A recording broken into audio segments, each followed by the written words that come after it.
Hello and welcome to Aftersound Review, where this time I will review this Tripowin Tc01.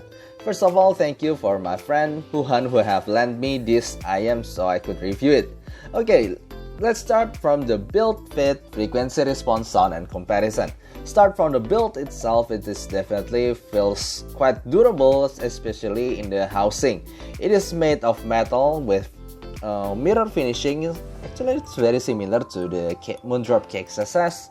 And then the metal part is also extended to the nozzle and filter part. So yeah, the housing itself feels really durable and I am sure it will last for a long time.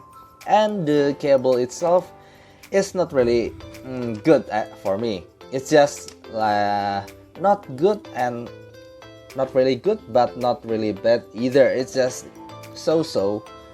You can see that it is twisted on the upper side and also twisted on the lower side.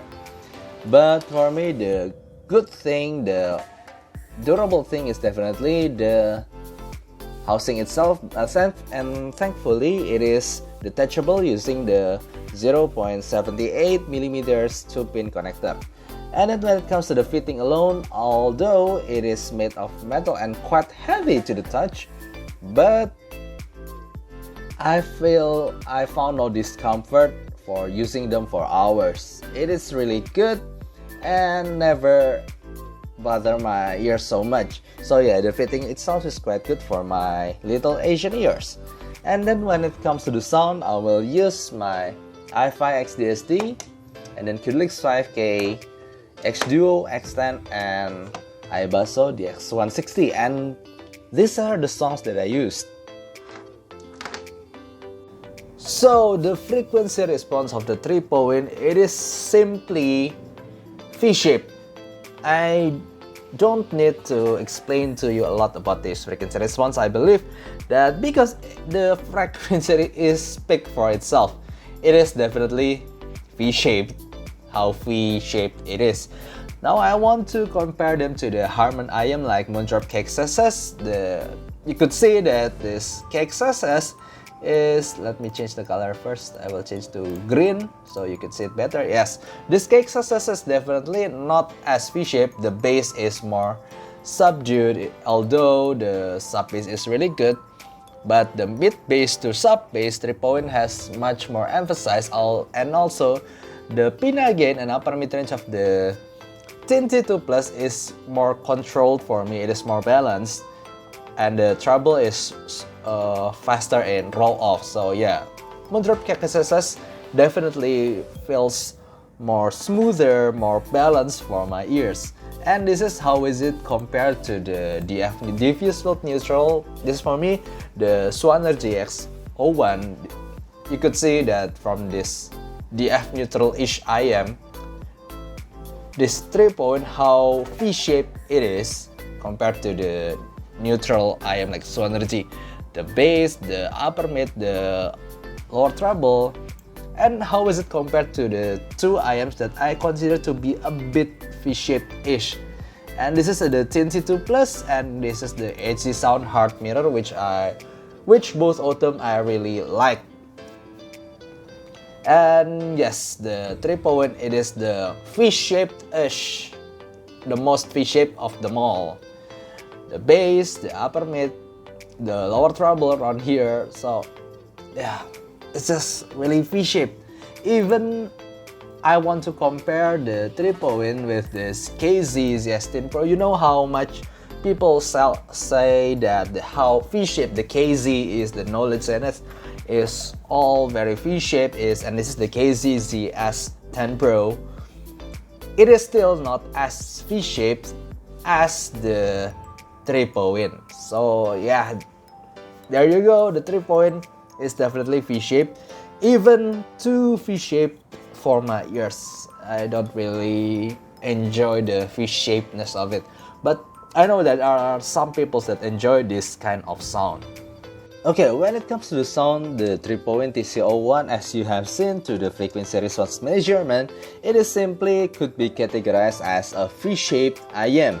And to be honest, yes, it comes with V-shape plus and minus point, like you get that energetic kind of bass and that lower treble, also upper mid presence, but you get that little bit of sibilance in the upper mid and lower treble section. So yeah, let's talk about it. When it comes to the bass alone, I think this IM definitely shows an amazing texture, and it could go deep with good punch without being sluggish or slow. It's just a really satisfying bass at this price point. But when it comes to the mid-range itself, you know, I'm a bit of a mid-range guy actually. When it comes to the mid-range alone, because I have tried some really good IM when it comes to the mid-range in the Harman IM or diffuse field IM, for me this Tripowin, the mid-range itself is a little bit harsh and could be a little bit sibilant when it comes to some recordings like from Ed Sheeran, Galway Girl. It will sound a lot there's a lot of sibilance you will find in that kind of song. And then when you try some male vocals like Il Divo, or when you try Josh Groban or Michael Bublé, you will find that the male notes are a little bit thin than natural. And yeah, when you play some female vocal song like Ariana Grande or just like Cindy or Joyce Chu, you'll find some sibilances around the S area. So yeah, I don't really like the vocal here. It is simply too thin for me, who have accustomed to Harman and diffuse field IMs, and I also found some sibilances there. And then when it comes to treble, yeah, it is definitely more energetic in the lower treble area, where you find the cymbal crash or the hi-hats and saxophone there sounds quite prominent. It is definitely present, and yeah, it comes with a little bit of metallic tinge to it, a metallic timbre to it. So I don't really like the timbre and the harshness on that area. But maybe for you who likes those kind of song, those kind of energy, you will find this very satisfying, because it has a lot of energy in the bass area and also the upper mid and treble area. But personally, I don't really like it. It's just too much for me. And when it comes to the technical test alone, I don't find that this is a special IM.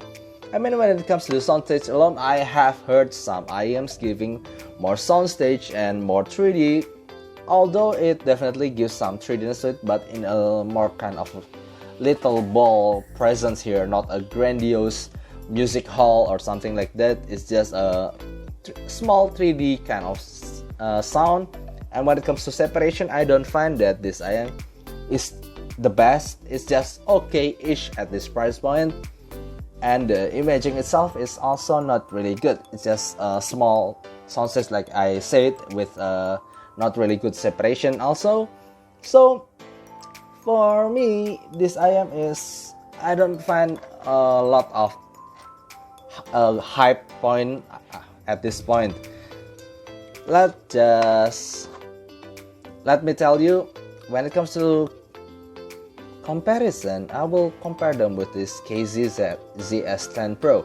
And as you have seen in the frequency response, actually the Zs10pro is also the V-shape, but it is more controlled, it is more subdued, it is not as V as this 3-point, and it resulting in for me, it is more controlled, it is more balanced sound signature, even though it has more drivers in it, and it's definitely giving more sense of separation there. But yeah, again, the tonal itself is actually more balanced in the Zs10pro, and it is shown on the frequency response. The upper mid-range and treble is not as prominent as this 3-point. It is more smooth, it is more balanced, female and male vocals, although it's a little bit recessed too, but at least for me it is more natural and more balanced. And when it comes to the comparison with this Tin T2plus, yeah, again, Tin T2plus is more balanced, and again, it is shown on the frequency response alone. And for me, for my real life experience, it's also definitely what I hear. The Tin T2plus is more balanced. It's the male vocal sounds more full-bodied, although it's a little bit thin too, but it's more full-bodied, and I found less sibilance. And when it comes to the soundstage separation and imaging, for me, technicality itself, the Tin T2plus is definitely better if you use really good audio player like the X160 or the i5 XDSD. But if you play it through your phone, like for example for me, when I try them using my phone, the Galaxy S10 Plus or Samsung, the technicalities alone is not that different. But when I play with using my dedicated audio player, the soundstage separation and imaging is definitely still better on the Tin T2plus, giving more sensation of room, sensation of grandiose music hall. But yeah, so that's all for me. Honestly speaking, I don't find a really good height point at this IM when I tried it myself alone. And I have tried to do the ear tips rolling, and I have tried to burn them for 50 hours and more, and personally I don't find any significant difference. It is still V-shaped, it is still a little bit harsh, and yeah, the technicalities alone is not so good either. So that's all for me. I hope you enjoy this review. If you have any question, please write down in the comments below. And that's all. I'm Michael from Aftersound Review. See you next time. Bye bye.